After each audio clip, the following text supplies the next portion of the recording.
Magandang umaga. Ay nako. Ngayon, ipapakita ko sa inyo yung isa sa side effect ng chemo ko na lagi akong sinisinok or hiccups. Ganito. Pagkatapos ng chemo ko, naatake ako ng sinok. So, para sa may case na kagaya ko, tuturo ko kayo kung paano matanggal ang sinok. Kita nyo to? So, itong basong to, para matanggal yung sinok, dito kayo, imbis na dito kayo inom ng tubig, dito kayo inom sa kabila. Okay? Ito, ito.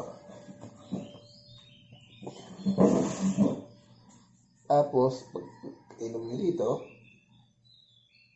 baba lang ng baba, ha?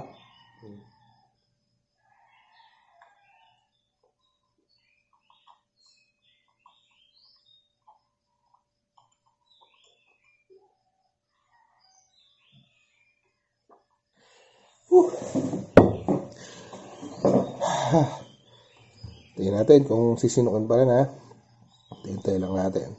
No, para sa ko mawawala din agad yun. Kaya lang pag minsan bumabalik din yung sinok kasi yung gamot na nilagay sa akin, parang naano yung sikmura ko, naging effect naging resulta nun yung pag sinok ko. Pero mukhang mabisa naman, tanggal ulit. Diba, wala. So, para sa may mga hihigpit na malalang sinok na kagaya nun, ganun lang gawin niya.